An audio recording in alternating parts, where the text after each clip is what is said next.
Hey guys, welcome back to my channel Deepu Kannada vlogs. ಮಕ್ಕಳು ಹೆಂಗಲ್ವಾ, ಏನಾದರೂ ಮಿಸ್ಟೇಕ್ ಮಾಡಿದಾಗ ಗದರಿಸಿದ್ರೆ ಅಪ್ಪ ಬೈದರೆ ಅಮ್ಮನ ಹತ್ರ ಹೋಗೋದು, ಅಮ್ಮ ಬೈದರೆ ಅಪ್ಪನ ಹತ್ರ ಹೋಗೋದು. ನಮ್ಮ ಇಲ್ಲಿ ಸೇಮ್ ಅವತಾರ ಆಡ್ತಾ ಇದ್ದಾಳೆ ಇವತ್ತು. ಏನೋ ಕಿತ್ತಾಕಿದ್ಲು ಅಂತ ಬೈದಿದ್ಕೆ ಇವತ್ತು ಸಂತೋಷ್ ಬಿಟ್ಟು ಬರ್ತಾನೆ ಇಲ್ಲ ನನ್ನ ಜೊತೆ. ಅವಳು ಆ್ಯಕ್ಚುಲಿ ಮಮ್ಮಸ್ ಗರ್ಲ್, ಆದರೆ ಇವತ್ತು ನೋಡಿ ಏನು ಡ್ರಾಮಾ ಆಡ್ತಾ ಇದ್ದಾಳೆ ಅಂತ. ಹಾಗೇನು ಬರಲಿಲ್ಲ ನನ್ನ ಜೊತೆ.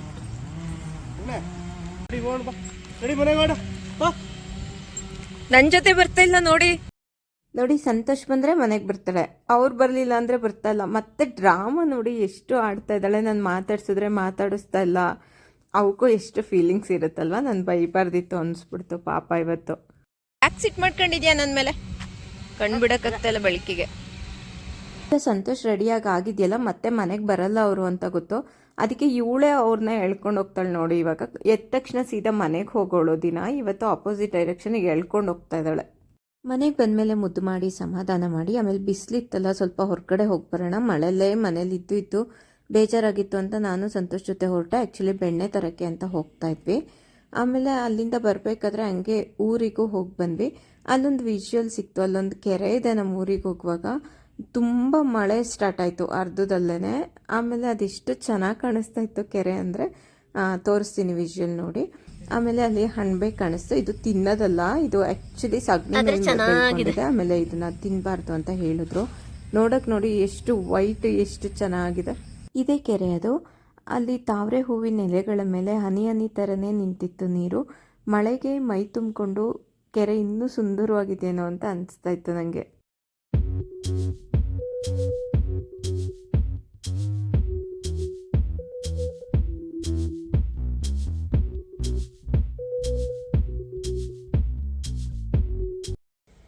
ನನ್ನ ಸ್ಟವ್ ನೋಡಿ ಇಲ್ಲಿ ಯಾವ ಗತಿಯಾಗಿದೆ. ನೆನ್ನೆನೂ ಕ್ಲೀನ್ ಮಾಡ್ಕೊಂಡಿರಲಿಲ್ಲ.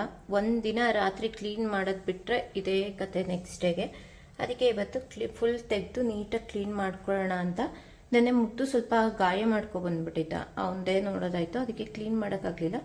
ಈಗ ಲೆಟ್ ಸ್ಟಾರ್ಟ್ ಕ್ಲೀನ್. ಇದಕ್ಕೆ ನಾನು ಹಾರ್ಪಿಕ್ ವಾಶ್ರೂಮ್ದು ಅದನ್ನೇ ಯೂಸ್ ಮಾಡ್ತಾ ಇದ್ದೀನಿ. ಸ್ವಲ್ಪ ಅಲ್ಲಿ ಸ್ಟೇನ್ಸ್ ಜಾಸ್ತಿ ಆಗಿದೆಯಲ್ಲ, ಹಾಗಾಗಿ ಇನ್ನೊಂದು ನನ್ನ ಮಾಮೂಲಿ ಎವರ್ ಫೇವ್ರೇಟ್ ಸಿಫ್ ಕ್ರೀಮ್ ಇದರಲ್ಲೇ ಹೋಗುತ್ತೆ. ಅದರಲ್ಲಿ ಹೋಗಿಲ್ಲ ಅಂದರೆ ಮಾತ್ರ ಅದನ್ನು ಯೂಸ್ ಮಾಡ್ತೀನಿ ಅಷ್ಟೇ.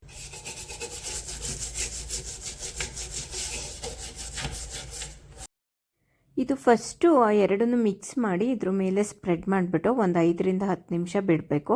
ಆಮೇಲೆ ಉಜ್ಕೊಂಡ್ರೆ ಏನೇ ಸ್ಟೇನ್ಸ್ ಇದ್ದರೂ ಆಲ್ಮೋಸ್ಟ್ ಒಂದು 90% ಅಷ್ಟು ಕ್ಲೀನ್ ಆಗುತ್ತೆ. ಅದು ತುಂಬ ಸಂದಿ ಇದೆಯಲ್ಲ, ಆ ಥರದ್ದೆಲ್ಲ ಉಜ್ಜೋಕ್ಕೆ ತುಂಬ ಪೇಷನ್ಸಿಂದ ಉಜ್ಕೋಬೇಕು. ಇಲ್ಲಿ ನಮ್ಮ ಮುದ್ದು ಒಂದು ಕಿತಾಪತಿ ಕೆಲಸ ಮಾಡಿದ್ದ, ಹಾಗಾಗಿ ಅದು ಅಷ್ಟೊಂದು ಸ್ಟೇನ್ ಆಗಿದೆ. ಅದು ಹೇಳ್ತೀನಿ ರೀ ನಿಮಗೆ. ಈಗ ಟಫು ಸ್ಟೇನ್ಸ್ ಎಲ್ಲ ಹೋಗಿದೆ, ಇದರಲ್ಲೇ ಉಜ್ಕೊಂಡ್ರೆ ಈಸಿಯಾಗಿ ಬಂದ್ಬಿಡುತ್ತೆ. ಈಗ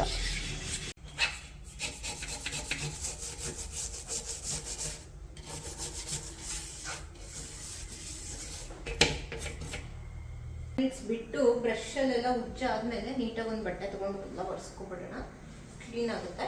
ನಾನು ನಿಮಗೆ ತೋರಿಸ್ತೀನಿ. ತುಂಬ ಹಾರ್ಡ್ ಸ್ಟೇನ್ಸ್ ಅಲ್ಲ ಅದು. ಮುದ್ದು ಕಾಫಿ ಮಾಡಕ್ಕೆ ಹೋಗಿ ಅದು ಚೆಲ್ಲಿದ್ದ ಅದ್ರೊಳಗೆ, ಅದಕ್ಕೆ ನಿಮಗೆ ತುಂಬ ಬ್ಲ್ಯಾಕ್ ಕಾಣಿಸ್ತಾ ಇತ್ತು. ಅದು ಡಿಕಾಕ್ಷನ್ ಚೆಲ್ಬಿಟ್ಟಿದ್ದ ಅವನು. ಎಷ್ಟು ಕ್ಲೀನ್ ಆಗಿದೆ ತೋರಿಸ್ತೀನಿ. ಒಂದು 90% ಅಷ್ಟು ಕಂಪ್ಲೀಟ್ ಕ್ಲೀನ್ ಆಗಿದೆ. ಮುದ್ದು ಡಿಕಾಕ್ಷನ್ ಚೆಲ್ ಆದಮೇಲೂ ನಾನು 2-3 ಸತಿ ನೋಡ್ಕೊಳ್ದೆ ಅಡುಗೆ ಮಾಡಿಬಿಟ್ಟಿದ್ದೆ, ಹಾಗಾಗಿ ಅದು ಸ್ವಲ್ಪ ಸ್ಟೇನ್ಸ್ ಅಂಟ್ಕೊಂಡಿತ್ತು. ಉಜ್ಜಿ ಎಲ್ಲ ಕ್ಲೀನ್ ಮಾಡ್ಕೊಂಡಾದ್ಮೇಲೆ ಈಗ ಒಂಥರ ಸಮಾಧಾನ ಆಗಿದೆ ಅಡುಗೆ ಮಾಡೋಕ್ಕೆ. ಅಮ್ಮ ಬರೋ ಅಷ್ಟೊತ್ತಿಗೆ ನಾನು ಅಡುಗೆ ಮಾಡಬೇಕು, ಹಾಗಾಗಿ ಬೇಗ ಬೇಗ ಕ್ಲೀನ್ ಮಾಡ್ಕೊಬಿಟ್ಟೆ. ಕ್ಲೀನ್ ಆದಮೇಲೆ ಹಿಂಗೆ ಕಾಣಿಸ್ತದೆ ನೋಡಿ.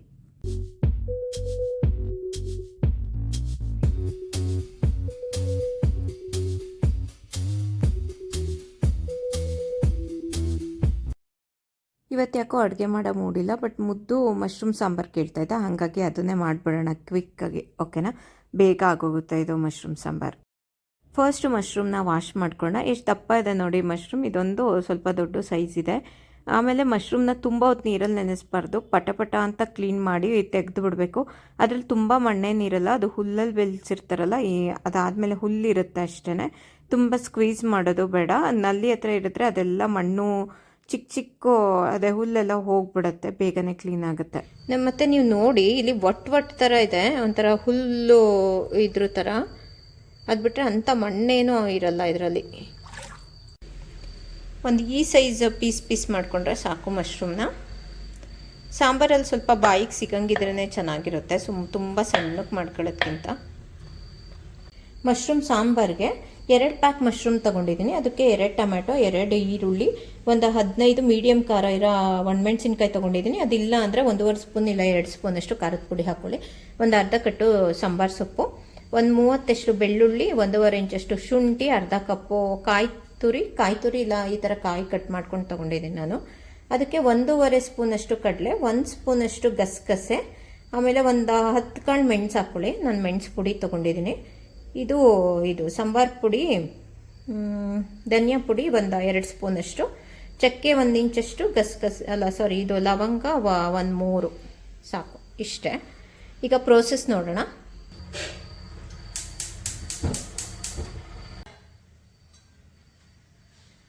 ಈಗ ಒಂದು ಅರ್ಧ ಸ್ಪೂನಷ್ಟು ಎಣ್ಣೆ ಹಾಕ್ಬಿಟ್ಟು ಇದೆರಡು ಬಟ್ಲಲ್ಲಿ ಇಟ್ಟಿದ್ನಲ್ಲ ನಾನು, ಅದೆರಡು ತೆಗೆದುಬಿಟ್ಟು ಮಿಕ್ಕಿದನ್ನೆಲ್ಲ ಒಗ್ಗರಣೆಗೆ ಅದು ಹುರ್ಕೊಳ್ಳೋಣ.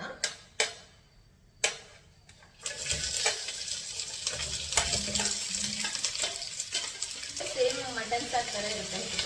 ಅವರಿಗೆ ಒಂದು ಒಳ್ಳೆ ಆಪ್ಷನ್ ಇದು. ಕರೆಕ್ಟ್ ಇದು ಹುರ್ಕೊಳ್ಳೋ ಟೈಮಿಗೆ ಇಲ್ಲ ಕಣೋ, ಬಿರಿಯಾನಿ ಸ್ಮೆಲ್ ಬರ್ತಾ ಇದೆಯಾ? ನೋಡಿ, ಇಲ್ಲಿ ಮಸಾಲ ಸ್ಮೆಲ್ಲಿಗೆ ಚಿಕನ್ ಬಿರಿಯಾನಿ ಮಾಡ್ತಾ ಇದ್ದೀರಾ ಅಂತ ಇದನ್ನು. ಮುದ್ದು ನೋಡಿ ನಂಗೆ ಹೆಲ್ಪ್ ಮಾಡ್ತಾ ಇದ್ದಾನೆ ಲೈಟ್ ಲೋ ಕಿತಾಪತಿ. ನೋಡಿ ಇಲ್ಲಿ ಕಡಲೆ ತಗೊಂಡು ತಿಂತಾ ಇದ್ದಾನೆ. ನೀನು ಅದಕ್ಕೆ ಕಣ ನಿನ್ನ ಕರಿಯಲ್ಲ ನಾನು. ಈಗ ಮೆತ್ತಗಾಗಿದೆ, ನಮ್ಮಮ್ಮ ಬೇಯಿಸ್ತಿದ್ದಾರೆ. ಈಗ ಮೆತ್ತಗಾಗಿದೆ. ಇವಾಗ ನಾವೇನು ಇಟ್ಕೊಂಡಿದ್ವಿ ಇದಿಷ್ಟನ್ನು ಹಾಕ್ಕೊಳ್ಳೋಣ. ಹಾಕೊಳ್ಳಿ. ನೆಕ್ಸ್ಟ್ ಹುರಿಯೋಣ. ಅದು ಹುರಿಯೋಣ ಅಂದರೆ ಹುರಿತೀವ. ಈಗ ಏನು ಮಾಡ್ತಾ ಇದ್ದೀನಿ ಅದನ್ನೇ ಹುರಿಯೋದು ಅನ್ನೋದು. ಅಮ್ಮುಜೆ ಸಮಜಾಯ ಎಂತದ್ದು ಹೇಳ್ತಾ ಇದ್ದೀವಿ? ಅಮ್ಮುಜೆ ಸಮಜಾಯ ಅಂತ. ಸಮಜ್ ಆಯ. ಓಕೆ. ಹಿಂದಿ ಮಾತಾಡೋಕೆ ಬರಲ್ಮ? ಕಲಿ ಅಂತಗ ಹೇಳ್ಕೊಡು. ನೋಡಿ ಇಲ್ಲಿ ನನಗೆ ಹಿಂದಿ ಬರಲ್ಲ ಅಂತ ಆಡ್ಕೊಂತ ಇದ್ದಾನೆ.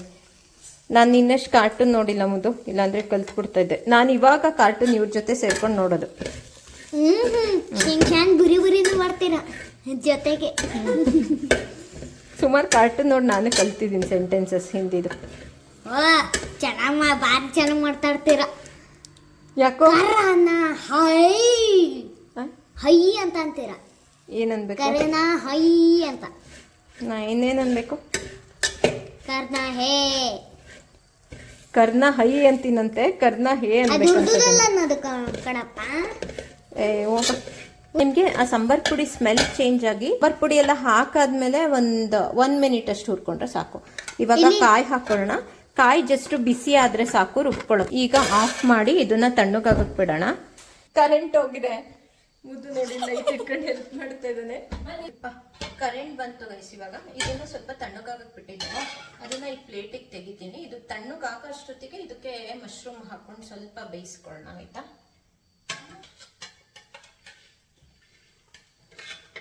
ಈಗ ಇದು ತೆಕ್ಕೋತೀನಿ. ಇದನ್ನ ಅದೇ ಪಾತ್ರೆನೆ ಮತ್ತೆ ಇಟ್ಕೊಂಡಿದ್ದೀನಿ. ಅದಕ್ಕೆ ಒಂದು ಒಂದು ಸ್ಪೂನ್ ಅಷ್ಟು ಮೊದಲ 1 ನಿಮಿಷ ಸುಮ್ಮನೆ 1 ಸ್ಪೂನ್ ಅಷ್ಟು ಆಯಿಲ್ ಹಾಕೊಳ್ಳೋಣ. ಆಯಿಲ್ ಹಾಕೊಂಡ್ಬಿಟ್ಟು ಮಶ್ರೂಮ್ ಏನು ಇಟ್ಕೊಂಡಿದ್ವಿ ಡೈರೆಕ್ಟ್ ಆಗಿ ಆಯಿಲ್ಗೆ ಹಾಕೋಣ. ಓಕೆನಾ? ನೀವು ಒಗ್ಗರಣೆಗೆ ಸ್ವಲ್ಪ ಈರುಳ್ಳಿ ಬೇಕಾದ್ರೂ ಹಾಕ್ಕೋಬೋದು. ನಾನು ಹಂಗೆ ಹಾಕ್ತಾ ಇದ್ದೀನಿ. ನಿಮಗೆ ಉಪ್ಪು ಹಾಕೋದು ಬೇಡ. ಹಂಗೆ ಅದು ನೀರು ಬಿಟ್ಟು ಆ ನೀರೆಲ್ಲ ಡ್ರೈ ಆಗೋವರೆಗೂ ಇದನ್ನ ಬೇಯಿಸ್ಕೋಬೇಕು. ಇದನ್ನ ಬೇಯಕ್ಕೆ ಬಿಟ್ಬಿಟ್ಟು ಅದನ್ನ ರುಬ್ಕೊಬರೋಣ, ಆಯ್ತಾ? ಮಶ್ರೂಮ್ ಬೇಯಕ್ಕೆ ಹಾಕಿದ್ದೀನಿ, ಮತ್ತೆ ಅದ್ರ ಪ್ಲೇಟಲ್ಲಿ ಇಟ್ಕೊಂಡಿದ್ದೀನಿ. ಇದನ್ನ ಜಾರಿಗೆ ಹಾಕೊಂಡಿದ್ದೀನಿ. ಇದಕ್ಕೆ ಸ್ವಲ್ಪ ಅರಿಶಿನ ಸೇರಿಸ್ಕೊಂಡು ರುಬ್ಕೊಳ್ಳೋಣ. 3 ಅರಿಶಿನ ಹಾಕ್ತಾ ಇದ್ದೀನಿ ಅದಕ್ಕೆ. ಈಗ ನೋಡಿ ಮಶ್ರೂಮ್ ಎಷ್ಟೊಂದು ನೀರು ಬಿಟ್ಕೊಂಡಿದೆ. ಈ ನೀರೆಲ್ಲ ಹಿಂಗೋಗೋವರೆಗೂ ಸ್ವಲ್ಪ ಮಶ್ರೂಮ್ನ ಬೇಯಿಸ್ಕೋಬೇಕು. ಇವಾಗ ಪೂರ್ತಿ ನೀರೆಲ್ಲ ಸೀದೋಗಕ್ಕೆ ಬಂದಿದೆ. ಈ ಟೈಮಲ್ಲಿ ಪುದೀನ ಮತ್ತು ಕಸೂರಿ ಮೆಥಿ ಹಾಕ್ಕೊಳ್ಳೋಣ. ನಾನು ಆವಾಗಲೇ ತೋರ್ಸೋದು ಮರ್ತ್ಬಿಟ್ಟೆ. ಇದನ್ನ ಕಾಣಿಸ್ತಿದೆಯಾ? ಫುಲ್ಲು ನೀರೆಲ್ಲ ಹೋಗಿ ಆಯಿಲ್ ಸಪ್ರೇಟ್ ಆಗಿದೆ. ಈ ಟೈಮಲ್ಲಿ ಖಾರ ಹಾಕ್ಕೊಳ್ಳೋಣ. ಈಗ ಖಾರ ರೆಡಿಯಾಗಿದೆ. ಇದನ್ನು ಇದಕ್ಕೆ ಹಾಕ್ಕೊಳ್ಳೋಣ. ಎಲ್ಲ ಹುರಿದಿರೋದ್ರಿಂದ ಏನೊಂದು 2-3 ಕುದಿ ಬರೋವರೆಗೂ ಬೇಯಿಸ್ಕೊಂಡ್ರೆ ಸಾಂಬಾರು. ಯಾರಿಗೂ ಸ್ವಲ್ಪ ನೀರು ಹಾಕ್ಬಿಟ್ಟು ತೊಳೆದು ಹಾಕ್ಕೊಳ್ಳೋಣ. ನಿಮಗೆ ಸಾಂಬಾರು ಕನ್ಸಿಸ್ಟೆನ್ಸಿ ಎಷ್ಟು ಬೇಕೋ ಅಷ್ಟು ಸೆಟ್ ಮಾಡಿಕೊಂಡು 1-2 ಕುದಿ ಕುದಿಸ್ಕೊಂಡ್ರೆ ಸಾಂಬಾರು ರೆಡಿ.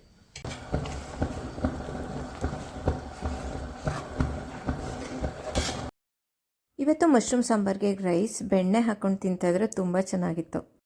ಇದು ಹೊಸ ಕಿಚನ್ ಸ್ಟ್ಯಾಂಡು. ಇದ್ರ ಲಿಂಕ್ನ ಡಿಸ್ಕ್ರಿಪ್ಷನಲ್ಲಿ ಹಾಕ್ತೀನಿ. ಲಾಸ್ಟ್ ವಿಡಿಯೋದ್ರಲ್ಲಿ ಕೇಳಿದ್ರಲ್ಲ, ಹಾಗಾಗಿ.